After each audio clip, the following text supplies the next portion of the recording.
Hello and welcome to my class and stories. अभी हम discuss करेंगे NIOS का क्लास 12th का इकोनॉमिक्स का चैप्टर फर्स्ट, जो कि है overview of the Indian economy के जो ओवरव्यू है इंडियन इकोनॉमी का उसका बेस्ड है। ये है क्लास 12th का चैप्टर फर्स्ट इकोनॉमिक्स का NIOS बोर्ड का, उसको हम डिस्कस कर रहे हैं। What is an Indian economy, वो overview of the Indian economy. चलिए स्टार्ट करते हैं। Every economy in the world has its own characteristic और the feature by which it is known as the identification. हर एक इकोनॉमी के अपने अपने मतलब होते हैं, अलग अलग वर्ग में, अलग अलग क्षेत्र में। उसी तरीके से यहाँ पे भी इस इकोनॉमी का जिक्र किया जा रहा है। Economy are compared with each other on the basis of these feature, कि ये जो है इकोनॉमी कंपेयर की जाती है इन फीचर्स के बेसिस पर। India distinct nation came into the existence of the 15 August 1947। भारत जो है एग्जिस्टेंस में आया, जो आज़ाद हुआ 1947 15 अगस्त को, called the Independence Day of the India, which mark with the end of the British rule over India। जब ब्रिटिश साम्राज्य का समाप्त हुआ तो फिर जो है भारत आज़ाद हुआ 15 अगस्त 1947 को, जिसका नाम आया independent India. After independent India has completely 66 year by self rule on 15 अगस्त 2013। ये जो लिखा हुआ है मतलब कि 66 ये 2013 तक का इसमें जिक्र है, जो 66 ईयर्स हुए हैं कंप्लीट इंडिपेंडेंस के। This period is long enough to evaluate the position of the performance of country to enable the comparison with the another countries in the world, as well as evaluate with its own progress over the year। कि ये काफ़ी लंबा समय होता है 66 year का, जिसमें evaluate किया जाए कि और कंट्रीज़ के कंपैरिजन में हमारी इकोनॉमी कैसी है। With the view of the mind the current lesson provide the feature of the Indian economy. ये करंट लेसन जो है प्रोवाइड करता है फीचर इंडियन इकोनॉमी के। ऑब्जेक्टिव क्या है इसके? Describe the characteristic and the feature of the Indian economy. Indian economy के क्या कैरेक्टरिस्टिक हैं, क्या फीचर्स हैं। Explain the problem face by the Indian economy. Indian economy में क्या क्या प्रॉब्लम फेसेस होती हैं। Explain the role of the agriculture in India. Agriculture का क्या रोल है इंडिया के अंदर। Describe the growth of the industry in India. India में इंडस्ट्रियलाइजेशन कैसा हुआ है इन 66 ईयर में। Feature of the Indian economy, low per capita income. Let us know the list of the feature of the Indian economy follow as. Low per capita income, थोड़ी income कम है लोगों की। हैवी पॉल्यूशन, प्रेशर के यहाँ पे जो है आबादी बहुत ज़्यादा है। Dependence of the dependence of population on agriculture. Most of the people are depending on the agriculture, agriculture के ऊपर डिपेंड करते हैं।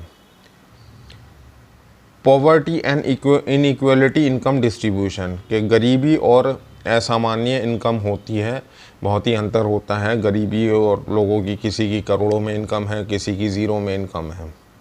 Higher level of the capital formulation which is positive feature. Planned economy, let us discuss the points one by one. Low per capita income, low per capita income क्या होते हैं कि जिससे जो है GDP पता चलती है कि एक इंसान के ऊपर कैसे जो है, बोले कि ये इनकम जो डिवाइड होती है वो ऐसे नहीं होती है कि सपोज़ के एक घर में जो है 10 व्यक्ति हैं, 10 व्यक्ति जो होते हैं उनमें से एक व्यक्ति जो है घर के काम को चला रहा है तो उसकी इनकम है 2 लाख रुपए, बाकी के 9 व्यक्तियों की इनकम नहीं है, वो डिपेंडेंट है। तो 9 व्यक्ति की डिपेंडेंट सबकी जो है इनकम को उसी में डिवाइड कर दिया जाएगा, कि एक ही आदमी की इनकम को सब में डिवाइड कर दिया जाएगा। उसी तरीके से जो है पर कैपिटा इनकम निकलती है कि जो एक नेशन के अंदर लोग रहते हैं चाहे उसमें अमीर हो, गरीब हो, मिडिल क्लास हो, उनको डिवाइड कर दिया जाता है कि एक इंसान पे इतनी इनकम आ रही है। ये इस तरीके से निकलता है। India is known in the world as the country with the low per capita income. India जो है भारत जो है दुनिया भर में एक लो पर कैपिटा इनकम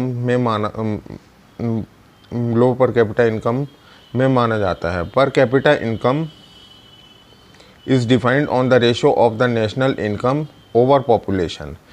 पर कैपिटा इनकम जो होती है वो नेशनल इनकम, जितना भी नेशनल रेवेन्यू आया, टैक्सेस आए, तो अदर टैक्सेस जो होते हैं, इनकम टैक्सेस होते हैं, सेल टैक्सेस होते हैं, जीएसटी होता है, या और भी अदर टैक्सेस होते हैं, तो उनको एक रेशियो लगा दिया जाता है कि जो गवर्नमेंट के पास डाटा आता है उस डाटा के अकॉर्डिंग ये जितनी सेल हुई है, सेल का भी पता लग जाता है कि जो सेल्स हुई है सबका एक ओवरव्यू निकाल करके, ओवरऑल निकाल करके उसको जो पॉपुलेशन होती है उसके ऊपर डिवाइड कर दिया जाता है। तो हमारी जो है मतलब कि पर कैपिटा इनकम उसी के ऊपर बताई जाती है।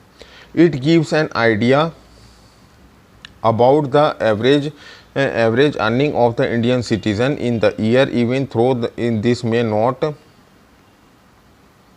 Reflect the actual earning of each individual. कि ये जो है मतलब कि एक एजम्पशन होता है पर कैपिटा इनकम। ये सपोज़ जैसे मैंने अभी एक एग्ज़ाम्पल बताया कि किसी कंट्री की जो है एक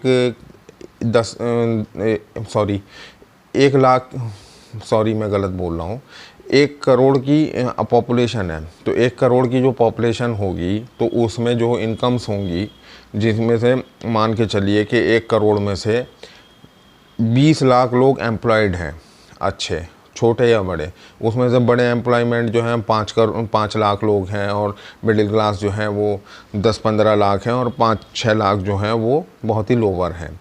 बाकी सब जो होते हैं वो डिपेंडेंट्स होते हैं। ज़्यादातर लोग जो होते हैं हाउसवाइफ होते हैं, बच्चे होते हैं, बुज़ुर्ग होते हैं, वो काम नहीं करते। तो उसकी जो इनकम निकल के आएगी, चाहे वो हायर इनकम ग्रुप हो, मिडिल इनकम ग्रुप हो या लोअर इनकम ग्रुप हो, जो टैक्सेस निकल करके आते हैं, जो रेवेन्यू आता है टैक्सेस का, वो चाहे इनकम टैक्स से हो या सेल टैक्स से हो या जीएसटी से हो, जिससे भी होता है वो, या अदर टैक्सेस और भी होते हैं, एक्सपोर्ट इंपोर्ट टैक्सेस होते हैं, उनसे निकलता है।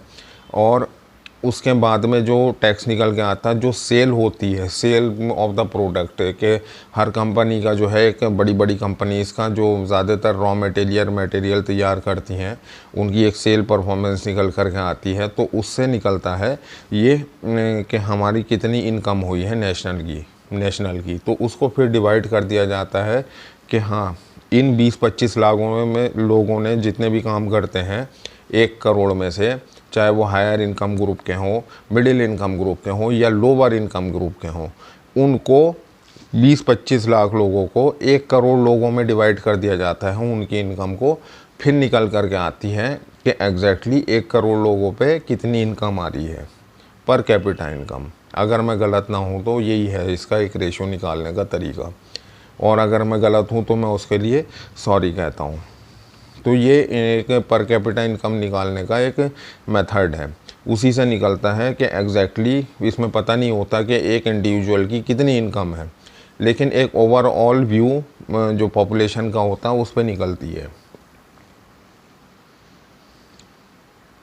ये जो है सिर्फ एक आइडिया देता है, ये एग्जैक्टली रिफ्लेक्ट नहीं करता कि एक्चुअल इनकम इंडिविजुअल की क्या है। India per capita income for the year 2012-13 is estimated around 39,168। अब ये जो 39,168 है 2013 के डिस्कस कर रहे हैं। 2013 में ऐसा भी होगा, कुछ लोगों की अनएम्प्लॉयमेंट नहीं होगा और कुछ लोगों का एम्प्लॉयमेंट होगा, तो हर किसी का एक डिवाइड कर दिया गया। किसी का एम्प्लॉयमेंट 50 लाख रुपए महीना कमाने का है, किसी का एम्प्लॉयमेंट है ही नहीं, किसी का 50,000 रुपये महीना कमाने का है, किसी का 10 लाख रुपए महीना कमाने का है, किसी का 2 लाख रुपए कमाने का है, कोई 20,000 कमा रहा, तो उसको डिवाइड कर दिया जा रहा है। जैसे कि ये 2012-13 का एक डाटा दे रहा है।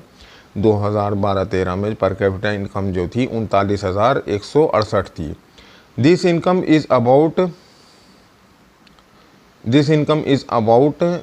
3264 रुपये per month.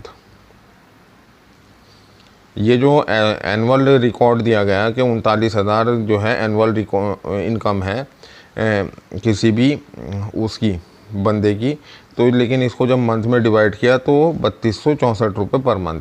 If we are compare India per capita income with the other countries in the world, then it can be seen the India is well behind many of them, कि India जो है उन सबसे पीछे है। For example the per capita income of USA is 15 times more than the Indian, while China per capita income is more than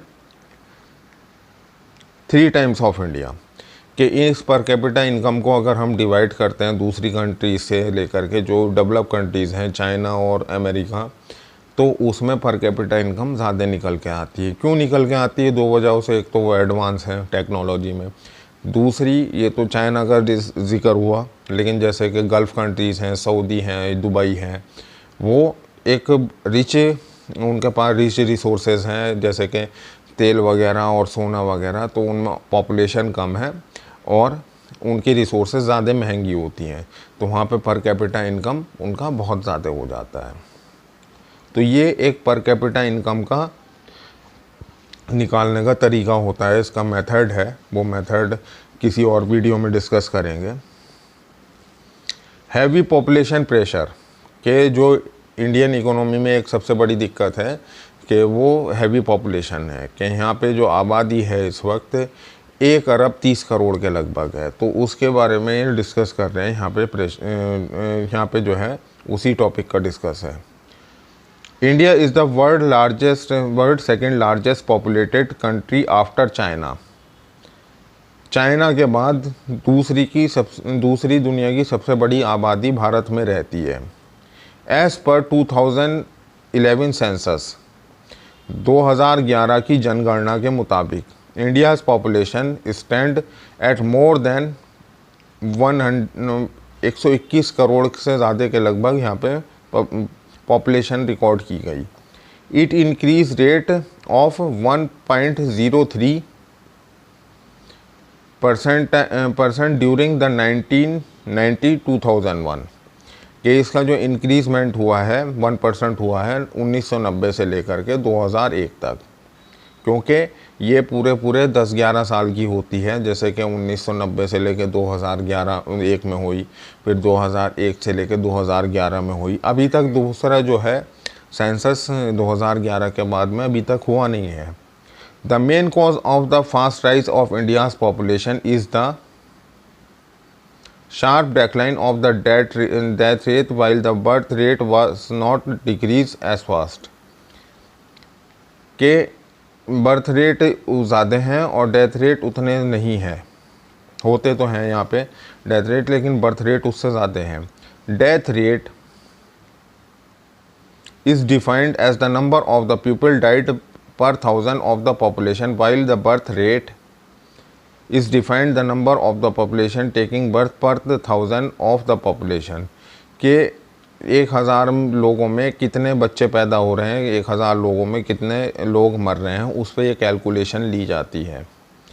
in 2010 the birth rate was 22.1, के जो ये 2010 में था बर्थ रेट जो रिकॉर्ड किया गया वो 21.1% था, 22.1% पर्सन पर 1000 population, while the death rate was only 7.2%, के 1000 लोगों पे 22.1% रेट ऑफ बर्थ था और 1000 लोगों पे 7.2% डेथ रेट था पर 1000 पॉपुलेशन। ये 1000 पॉपुलेशन पे लिया जाता है ये sample. How the death rate, low death rate not a problem, कि लो डेथ रेट प्रॉब्लम नहीं है, in fact the sign of the development, ये जो है एक अच्छा साइन भी होता है डेवलपमेंट का, यहाँ के यहाँ पे जो है लोग बागों की हेल्थ और खाना पीना अच्छा है तो डेथ रेट कम है। लो death rate reflect the better public health system, कि ये दिखाता है कि ये एक अच्छा हेल्थ सिस्टम है कि इतने पैदा हो रहे हैं और इतने कम मर रहे हैं, कि इसमें जो है एक अच्छा खान पीन और अच्छा कि यहाँ पे खाने पीने की कमी नहीं है इसका मतलब, और अच्छा यहाँ पे हेल्थ सिस्टम है। But high birth rate is the problem because of the directly push the growth of population, के हाई बर्थ रेट जो है पॉपुलेशन को बढ़ा रहा है। After 1921 India's population increased very fast because the birth rate declined very slow while the death rate declined very fast। के birth rate की जो डेक्लाइन है वो बहुत कम गिरी है, बल्कि बड़ी ज़्यादा है, और डेथ रेट की जो है बहुत कम ज़्यादा गिरी है। From the 49 in 1921 the birth rate decline to 22.1% in 2010, while during the same period the death rate defined as 49 to 7.2% के डेथ रेट इतना था। Hence the population growth was very rapid in India, के population जो है बहुत तेज़ी से बढ़ी। Heavy population pressure has become the major source of worries for India, कि हैवी पॉपुलेशन की वजह से जो है अनएम्प्लॉयमेंट क्रिएट हुआ और पॉपुलेशन बढ़ा, हर किसी के लिए रिसोर्सेज नहीं होते। It has